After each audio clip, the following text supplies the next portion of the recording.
And joining me now to talk about spinal stenosis is Dr. Lowry here at Integrated Pain Associates. A lot of people complain, hey, their back hurts, they can't stand up, they can't walk. Absolutely. It's the main cause of pain in the United States is low back pain.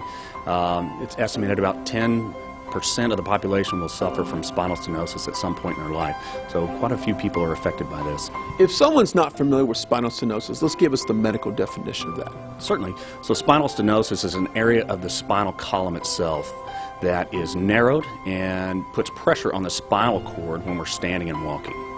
Okay, so if you're on your feet for a long period of time and you start to get pain in your legs, your lower back, that could be a symptom that you could have spinal stenosis. That's exactly correct. In fact, that's the main symptom that we see is patients having difficulty standing and walking for any extended period of time before they start having pain that radiates from their back all the way down their legs. There you go. So you might have seen maybe some elderly people bent over. It's to alleviate the pain though, right? That's exactly correct. They typically walk with a stooped posture. They're frequently leaning on a walker or a shopping cart and just have difficulty standing upright altogether. So the procedure that you guys do here alleviates the pain coming from that pinched nerve, is that right?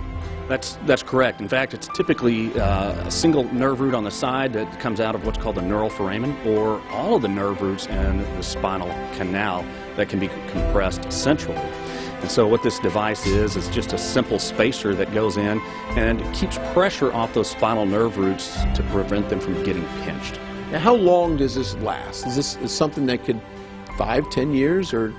Absolutely. In fact, we have data out past 60 months or at 5 years that shows significant improvement in not only a patient's pain but actually their functional capacity. So we see significant improvement in the ability to walk, to stand, to just take part in your daily activities like cleaning your dishes or cooking your own food. Yeah, I agree. And also, I guess a bigger picture is it gets people away from being opioid dependent.